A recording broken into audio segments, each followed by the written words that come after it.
رسول اکرم صلی اللہ علیہ وآلہ وسلم نے صحابہ کرام کو جو اس زاویے میں رہنمائی اور تربیت دی ہے وہ میرے اور آپ کے لیے بہت ضروری ہے۔ مجھے اور آپ کو یہ سمجھنا چاہیے کہ بیماری یا انسان کو کوئی دکھ اور غم آتا ہے، اس کا مقصد کیا ہوتا ہے۔ اللہ عز وجل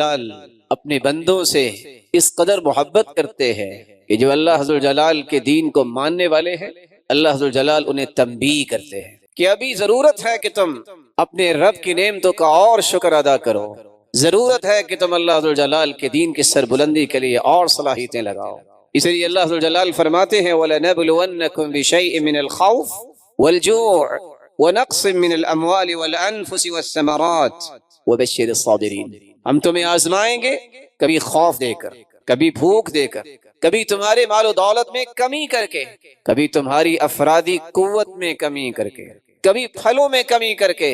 لیکن یہ ایک آزمائش ہی ہوگی۔ وہاں خوشخبری بھی سنا دی جو ان ساری آزمائشوں کے باوجود بہادری کے ساتھ، خاموشی کے ساتھ وہ وقت گزارتا ہے، اللہ عز و جلال نے اس کے لیے بہت ساری خوشخبریاں رکھی۔ وَبَلَوْنَاهُمْ بِالْحَسَنَاتِ وَالسَّيِّئَاتِ لَعَلَّهُمْ يَرْجِعُونَ۔ اللہ عز و جلال فرماتے ہم نیکیوں کے ساتھ بھی آزماتے ہیں، برائیوں کے ساتھ بھی، اور مقصد کیا ہوتا ہے؟ پلٹ آؤ، آ جاؤ پلٹ کے اپنے رب کی طرف۔ رسول اکرم صلی اللہ علیہ وآلہ وسلم نے ایک دوسرا سبب بھی بیان کیا ہے، یہ حکمت اور مقصد ہے۔ ما يصيب المسلم من نصب ولا وصب ولا هم ولا حزن ولا اذى ولا غم حتى الشوكة يشاكها الا كفر الله بها من خطاياه ولا سقم۔ انسان کو کوئی بھی بیماری لاحق ہو، غم لاحق ہو، فکر لاحق ہو، کوئی تکلیف پہنچے یا اس کے پاؤں میں کانٹا چھپ جائے، اگر اس پر بھی صبر کرتا ہے تو رب تعالیٰ اس کے گناہوں کا اس بیماری اور تکلیف کو کفارہ بنا دے۔ رسول اللہ صلی اللہ علیہ وآلہ وسلم نے ایک تیسری حکمت بیان کی ہے، سنن نبی داؤد کی روایت ہے، ان العبد اذا سبقت له من الله المنزلة لم يبلغها بعمله ابتلاه الله في جسده او في ماله او في ولده ثم صبره على ذلك حتى يبلغه المنزلة التي سبقت له من الله سبحانه وتعالى۔ اللہ عز و جلال جب اپنے کسی بھی بندے کو ایک بلند مقام عطا کرنا چاہتے ہیں اور اللہ نے لکھ دیا کہ اس کو بلند مقام نصیب ہوگا، ثم لم يبلغها بعمله، لیکن اس کے عمل میں کوتاہی ہوتی ہے، اتنے اعمال نہیں کرتا جتنے اعمال اسے کرنے چاہیے، ابتلاه الله في جسدی او فی مالی او فی ولد۔ تو تین طرح کی آزمائشیں اللہ عز و جلال دیتے ہیں۔ اس کے جسم میں کوئی پریشانی آ جاتی ہے، اس کو مالی پریشانی کا سامنا ہوتا ہے، اس کو اولاد کی پریشانی کا سامنا ہوتا ہے، ثم صبرہ علی ذلک، اس کو کوئی معمولی سی بیماری بھی آئے اس پہ بھی وہ صبر کرتا ہے، مالی پریشانی آئے اس پہ بھی صبر کرتا ہے، اور اپنی اولاد کی پریشانی پر بھی صبر کی توفیق اللہ عز و جلال اسے عطا کرتے ہیں۔ کب تک؟ حتی یبلغہ المنزلہ التي سبقت له من اللہ سبحانہ وتعالی، یہاں تک کہ اللہ عز و جلال اس بلند درجے اور مقام تک اسے پہنچا دیتے ہیں اس صبر کی وجہ سے۔ یہاں یہ دوسری بات بھی سمجھنا ضروری ہے، جہاں اللہ عز و جلال نے کسی بھی بیماری میں حکمتیں رکھی ہیں وہاں مومن کی بیماری کے ایک نہیں دسیوں فوائد ہیں۔ سب سے پہلا فائدہ یہ ہے من یرید اللہ بہ خیرا یصب منہ، صحیح بخاری کی روایت، اللہ عز و جلال جب کسی کے ساتھ خیر اور بھلائی کا ارادہ کرتے ہیں تو اسے کسی آزمائش میں مبتلا کر۔ بندہ مومن جس کو اللہ نے ایمان کی دولت سے نوازا ہوتا ہے وہ اللہ کے ہر فیصلے کو اپنی عقل سے زیادہ پیار کرتا ہے۔ دیکھیے سعد رضی اللہ تعالی عنہ جن کی دعا کو اللہ عز و جلال رد نہیں کرتے تھے، جب آخری عمر میں ان کی آنکھیں، ان کی روشنی ختم ہو گئی تو لوگ کہتے تھے دعا کرو، وہ کہتے تھے قدر اللہ خیر من بصری، میرے رب کا فیصلہ مجھے میری آنکھوں سے زیادہ اچھا لگتا ہے۔ رسول اللہ صلی اللہ علیہ وآلہ وسلم نے اس لیے فرمایا کہ جب انسان کے ساتھ اللہ عز و جلال خیر اور بھلائی کا ارادہ کرتے ہیں تو پھر اسے کوئی چھوٹی آزمائش میں مبتلا کرتے ہیں، اور یہ اللہ عز و جلال کی محبت کا ایک اظہار ہے کہ اللہ عز و جلال اس سے پیار کرتے ہیں اور اسے اپنے اور قریب کرنا چاہتے ہیں۔ اللہ عز و جلال کی محبت کی نشانی ہے ان اللہ اذا احب قوما ابتلاهم، اللہ جس قوم سے محبت کرتے ہیں انہیں آزماتے ہیں۔ فمن صبر فله الصبر ومن جزع فله الجزع، جو صبر کرتا ہے اسے صبر کے ثمرات نصیب ہوں گے، اور جو رونا دھونا کرتا ہے، جزا فضا کرتا ہے، اس کے حصے میں صرف رونا دھونا ہی آتا ہے۔ علماء امت کا کہنا ہے کس شخص، کس قوم کو اللہ ذو الجلال کسی بیماری مصیبت میں ڈالتے ہیں اور محبت کی نشانی ہوتی ہے، جس کی تین بنیادیں ہیں، توحید جس کی خالص ہو، الذین آمنوا ولم يلبسوا ایمانهم بظلم اولئک لهم الامن وهم مهتدون، وہ اللہ ذو الجلال کے پیغمبر کو اپنا آئیڈیل سمجھے، لقد کان لکم فی رسول اللہ اسوۃ حسنہ، وہ دین اسلام کو ایک کامل دستور سمجھنے والا ہو، ان الدین عند اللہ الاسلام، تو جس کی اللہ ذو الجلال نے توحید کو خالص رکھا ہو، جس نے اپنا آئیڈیل رول ماڈل محمد مصطفیٰ کو بنایا ہو، جو اسلام کو اپنے لیے مکمل اور کامل دستور سمجھتا ہو اور عمل کرتا ہو، ایسے انسان کی دکھ اور بیماری کو اللہ ذو الجلال نعمت بناتے ہیں۔ مت سمجھیے گا کہ اگر کافر بیمار ہو تو یہ بھی اللہ کی محبت کی نشانی ہے، نہیں، یہ صرف ان لوگوں کے لیے ہے جن کو اللہ ذو الجلال نے ایمان کی دولت سے نواز رکھا ہے۔ جس طرح کافر بڑی سے بڑی نیکی کرتا ہے، اس کا قیامت کو اجر نہیں ملے گا کیونکہ وہ مومن نہیں ہے، اسی طرح کسی بھی مصیبت کا سامنا اگر کافر کو کرنا پڑتا ہے تو اس کے گناہوں کا کفارہ نہیں ہوگا کیونکہ وہ مومن نہیں ہے۔ یہ ایمان اللہ ذو الجلال نے اتنی بڑی نعمت بنائی ہے۔ سیدنا صہیب رضی اللہ تعالی عنہ بیان کرتے ہیں، عجبا لامر المؤمن، رسول اللہ صلی اللہ علیہ وسلم نے فرمایا مومن کا ہر کام ہی کتنا عجیب ہے، ان اصابته سراء شکر فکان خیرا له، اگر اسے کوئی خوشی نصیب ہو تو شکر کرتا ہے، یہ بھی اس کے لیے بہتر ہے، وان اصابته ضراء صبر فکان خیرا له، اگر اسے کوئی مصیبت آتی ہے اس پہ صبر کرتا ہے تو یہ بھی اس کے لیے بہتر ہے۔ اور اللہ کے رسول صلی اللہ علیہ وسلم نے آخر میں فرمایا وَذَلِكَ لِلْمُؤْمِنِ، یہ امتیاز صرف مومن بندے کا ہے، کافر کو یہ نصیب نہیں ہوتا، منافق جو عقیدے کا اس کو نصیب نہیں ہوتا۔ یہ ایمان کی وجہ سے اللہ ذو الجلال نے اس کے لیے انعامات کی بارش کر رکھی۔ رسول اللہ صلی اللہ علیہ وآلہ وسلم نے ایک تیسرا فائدہ بیان کیا ہے۔ آپ صلی اللہ علیہ وسلم نے فرمایا جب ان سے سوال کیا گیا ای الناس اشد بلاء،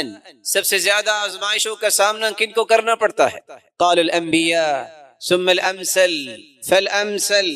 سب سے زیادہ آزمائشیں انبیاء پہ آئی، پھر جو انبیاء کے مشن کے زیادہ قریب ہوتا ہے۔ یبتلی الرجل علی حسب دینہ، ایک آدمی کو اس کے دین کے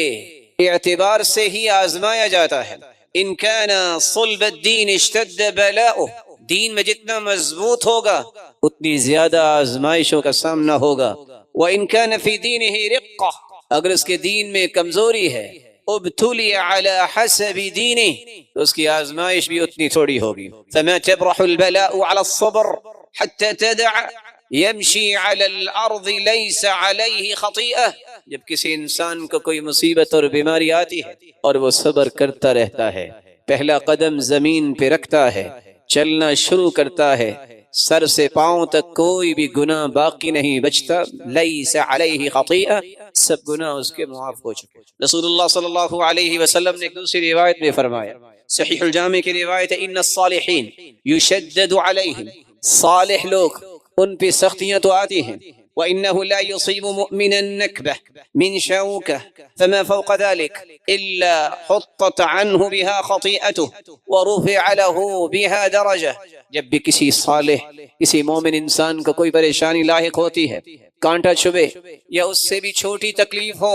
اللہ ذو الجلال اس کے گناہوں کو معاف فرماتے ہیں اور اس کے درجات کو بلند فرما دیتے ہیں۔ ایک چوتھا فائدہ جس سے انسان اکثر غافل رہتا ہے، انسان جتنی بھی کوشش کرے اس کی سب سے بڑی خوشی اور سعادت یہ ہے کہ گناہوں سے پاک ہو جائے۔ رسول اللہ صلی اللہ علیہ وسلم نے فرمایا ما من مسلم يصيبه اذى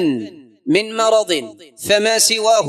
الا حط الله به سيئاته كما تحط الشجرة ورقها، صحیح بخاری اور مسلم کی روایت ہے، جب بھی کسی مسلمان کو بیماری لاحق ہو یا کوئی اور تکلیف ہو، الا حط اللہ به سیئاته، اللہ ذو الجلال اس کے گناہوں کو گرا دیتے ہیں، كما تحط الشجرة ورقها، جس طرح موسم خزاں میں درخت اپنے پتے جھاڑ دیتے ہیں، اسی طرح اس کے گناہوں کو ختم کر دیا جاتا ہے۔ رسول اللہ صلی اللہ علیہ وسلم کے پاس صحابی عبداللہ ابن مسعود رضی اللہ تعالی عنہ تشریف لاتے ہیں، صحیح بخاری اور مسلم کی روایت ہے، فرماتے ہیں وَهُوَ يُوعَكْ، اللہ کے رسول صلی اللہ علیہ وسلم بخار کی حالت میں ہیں، فَمَسَسْتُهُ بِيَدِي، میں نے اپنے ہاتھ سے آپ کا جسد اطہر اس کو چھوہا، پھر میں کہنے لگا إِنَّكَ لَتُوعَكُ وَعْكًا شَدِيدًا، اللہ کے رسول آپ تو سخت بخار میں مبتلا ہیں۔ فقال النبی صلی اللہ علیہ وسلم اجل، آپ نے فرمایا جی ہاں، انی اوعک کما یوعک رجلان منکم، تم میں سے اگر کسی دو صحابیوں کو بخار ہو تو مجھے اس کے برابر ایک کو بخار ہوتا ہے، آپ کا بخار دو لوگوں کے برابر۔ پھر آپ صلی اللہ علیہ وسلم کو میں نے کہا فقلت ذلك لأن لك اجرین، اللہ نے آپ کے لیے اجر بھی تو دگنا رکھا ہے۔ فقال اجل، کیوں نہیں؟ رسول اللہ صلی اللہ علیہ وسلم نے ایک تیسری روایت میں فرمایا عظم الاجر عند عظم المصیبہ، جتنی مصیبت بڑی ہوگی اجر بھی زیادہ ہوگا۔ وَإِذَا أَحَبَّ اللَّهُ قَوْمًا ابْتَلَاهُمْ، اللہ عز و جلال جب کسی کو پسند کرتے ہیں تو اسے آزمائش میں ڈالتے ہیں۔ رسول اللہ صلی اللہ علیہ وسلم نے ساتھ خوشخبری بھی سنائی، صحت مند حالت، صحت مند کی جو حالت ہوتی ہے بسا اوقات نماز چھوڑ دیتا ہے، بسا اوقات سستی کرتا ہے، بسا اوقات پوری نماز نہیں پڑھتا، بسا اوقات دل لگا کے نماز نہیں پڑھتا، لیکن خوش نصیب ہے وہ جو صحت کی حالت میں پوری نماز پڑھتا ہے، دل لگا کے پڑھتا ہے، پھر بیمار ہو جاتا ہے، بیماری کی حالت میں وہ خشوع نہیں رہتا، وہ خضوع نہیں رہتا، لیکن اللہ عز و جلال بسا اوقات وہ کھڑا ہو کے نماز بھی نہیں پڑھتا، بسا اوقات بیٹھ کے بھی نماز نہیں پڑھ سکتا، بسا اوقات لیٹ کر بھی نماز پڑھنے میں دشواری ہوتی ہے، اشارے سے نماز پڑھتا ہے۔ خوشخبری سنا دی اذا مرض العبد او سافر كتب له بمثل ما كان يعمل مقيما صحيحا، سنن نبی داود کی روایت ہے اور صحیح بخاری کی روایت ہے، جو انسان صحت کی حالت میں اچھی نماز پڑھتا ہے پھر وہ بیمار ہو جاتا ہے تو پھر جیسی بھی نماز پڑھتا ہے اللہ عز و جلال فرماتے ہیں اس کی نماز کا اجر وہ لکھو جو اس نے صحت کی حالت میں اور اپنے سفر کی حالت میں نہیں، حضر کی حالت میں اچھی نماز پڑھی۔ یہ انعام ہے اللہ عز و جلال کی طرف سے۔ بلکہ شداد ابن اوس رضی اللہ تعالی عنہ روایت کرتے ہیں اور سنابحی رضی اللہ تعالی عنہ روایت کرتے ہیں، یہ دونوں صحابی ایک صحابی کی عیادت کرنے گئے، کہنے لگے کیف اصبحت، سناؤ کیا حال ہے؟ قال اصبحت بنعمہ، میں نے اللہ جلال کی نعمت کو پایا ہے، اصبحت بنعمہ، اللہ کی نعمت ہے، اس کا فضل اور عنایت ہے۔ قال شداد، تو شداد صحابی بیان کرنے لگے ابشر بکفارات السیئات، خوش ہو جاؤ گناہوں کا کفارہ بن گیا، وحط الخطایا، گناہوں کی معافی کے اس مرحلے میں خوش ہو جاؤ۔ فإنی سمعت رسول اللہ صلی اللہ علیہ وسلم، میں نے اللہ کے رسول صلی اللہ علیہ وسلم سے سنا تھا، ان اللہ عز و جل یقول، اللہ عز و جلال فرماتے ہیں اذا انا ابتلیت عبدا من عبادی مؤمنا، جب میں کسی مومن بندے کو آزمائش میں ڈالتا ہوں، فحمدنی علی ما ابتلیتہ، اور وہ پھر بھی میری تعریف ہی کرتا ہے، الحمدللہ کہتا ہے، العافیہ کہتا ہے، شکر بجا لاتا ہے، حالانکہ میں نے اسے آزمائش میں ڈالا ہے، فاجروا له ما كنتم تجرون له وهو صحیح، میرے فرشتوں انا قیدت عبدی، میں نے ہی یہ بیماری کی زنجیریں ڈالی ہیں، لیکن سنو جو پہلے عمل کر رہا تھا، جو اجر اس وقت لکھتے تھے اب بھی اجر وہی لکھنا ہے جو تم پہلے لکھا کرتے تھے۔ بلکہ رسول اللہ صلی اللہ علیہ وسلم نے تو یہاں تک خوشخبری سنائی بیماری کی حالت میں انسان کے درجات کس قدر بلند ہوتے ہیں۔ صحیح مسلم کی روایت، انسان کو زندگی میں کبھی بھی پریشانی، دکھ، مصیبت، بیماری آئے تو اس کی کتنی وجہ ہوتی ہے؟ نمبر 1، دکھ، مصیبت اور بیماری اور پریشانی کا سب سے پہلا سبب جو ہے وہ یہ ہے کہ میرے اور آپ کے ہاتھوں کی کمائی سامنے آتی ہے۔ گناہ کر بیٹھے، غلطی ہو گئی، بھول ہو گئی، سستی ہو گئی، اللہ تعالیٰ کی نافرمانی ہو گئی، تو اس گناہ کی شامت پڑتی ہے، اس کی نحوست پڑتی ہے، دکھ کی شکل میں، مصیبت کی شکل میں، بیماری کی شکل میں، پریشانی کی شکل میں۔ اللہ عز و جلال قرآن مجید میں فرماتے ہیں وَمَا أَصَابَكُم مِّن مُّصِيبَةٍ فَبِمَا كَسَبَتْ أَيْدِيكُمْ وَيَعْفُو عَن كَثِيرٍ جب بھی تمہیں کوئی مصیبت آتی ہے تو تمہارے ہاتھوں کی کمائی، اور ساتھ کتنی خوبصورت بات اللہ تعالیٰ نے کہہ دی، وَيَعْفُو عَنْ كَثِيرٍ، حالانکہ اکثر اللہ معاف کر دیتے ہیں، پکڑتے نہیں ہیں، یہ کبھی کبھی بس جھنجھوڑتے ہیں۔ ایک بندے کی کیپیسٹی یہ ہے کہ وہ 2 روٹیاں کھائے گا، اگر اس کو نہیں سمجھ آئی وہ 6 روٹیاں کھا لے تو کیا بنے گا، کیا ہوگا؟ ہاسپٹل میں پہنچا ہے، فوڈ پوائزنگ ہو گئی ہے، تو نہ وہ کچر پچر کھائے، اپنی خوراک کا خیال رکھے۔ ایک بندے نے چوری کر لی ہے، اللہ نہ کرے،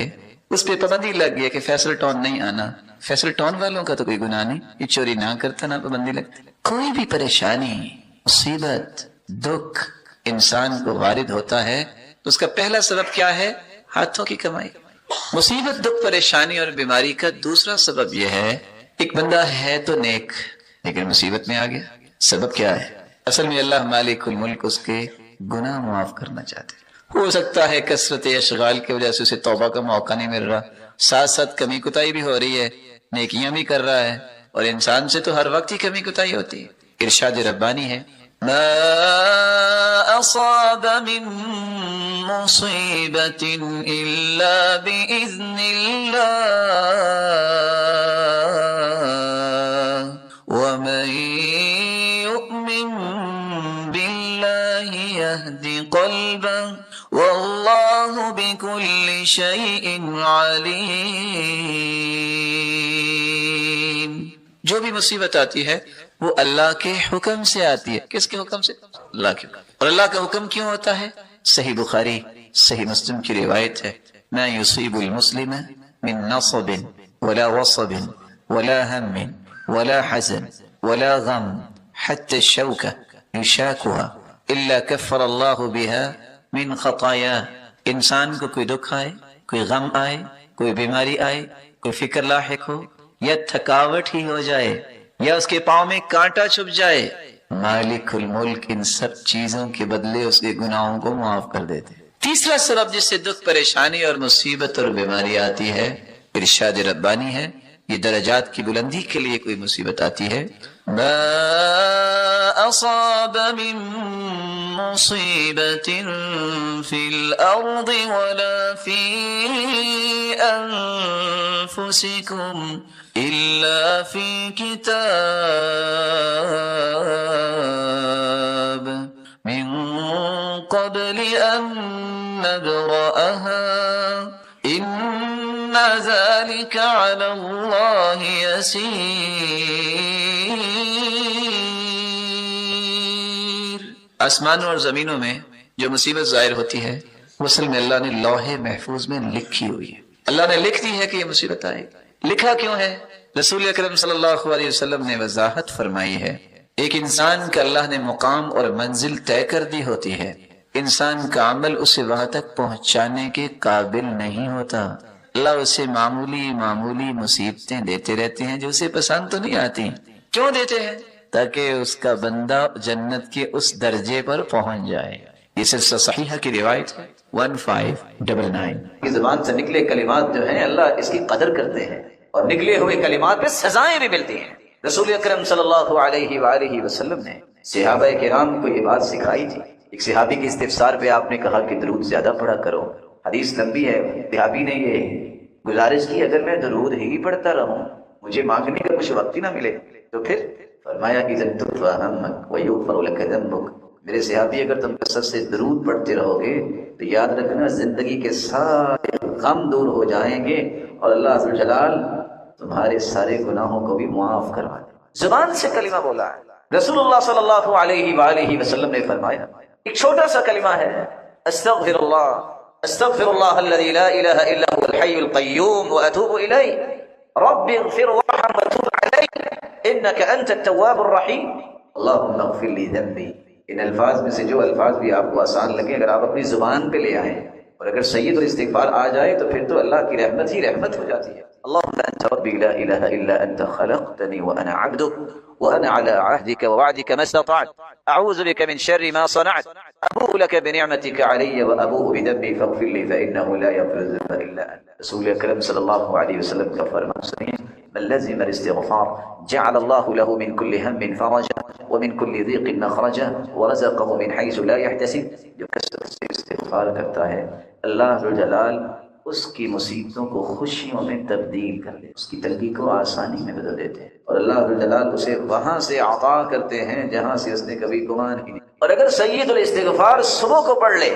موقنا بہا، یقین کرتے ہوئے، تو رسول کائنات کی یہ خوشخبری ہے،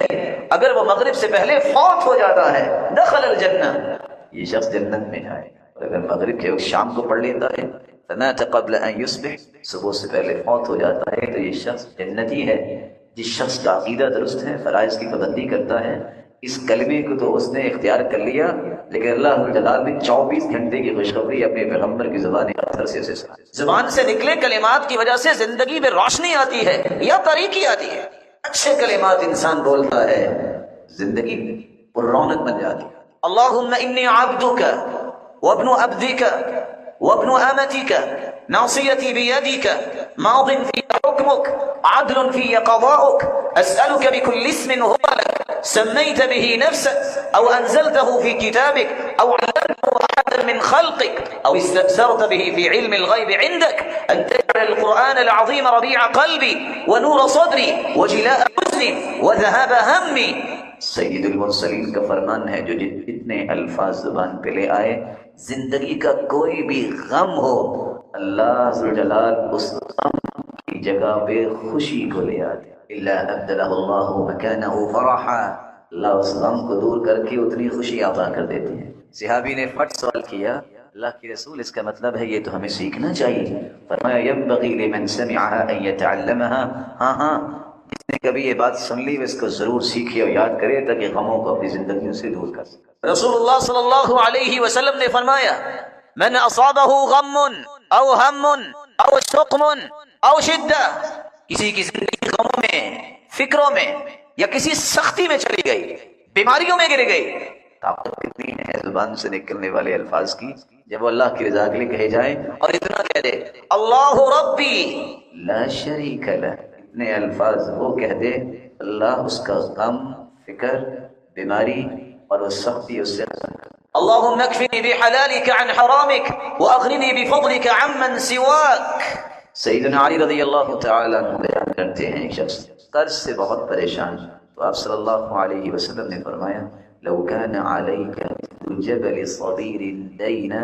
اذهبه الله عنك، اگر صبیر پہاڑ جتنا بھی تجھ پہ قرض ہے، یہ کلمات اپنی زبان پہ لے آؤ، اللہ اس قرض کو دور فرما۔ عبادت کا انسانی زندگی پہ اثر ہے، یہ صرف آخرت کے لیے نہیں ہم کرتے۔ رسول اللہ صلی اللہ علیہ وسلم نے فرمایا دعاء ذی النون لا الہ الا انت سبحانک انی کنت من الظالمین لم يدع بها قط الا استجاب اللہ لذلک۔ زندگی کے کسی پریشانی میں اگر کوئی ایک کلمہ پڑھ لیتا ہے لا الہ الا انت سبحانک انی کنت من الظالمین لم يدع بها رجل قط الا استجاب اللہ لذلک، جب بھی یہ کلمات اپنی زبان پہ لائے اور دعا کر دے، اللہ ذوالجلال اس کی دعا کو رد نہیں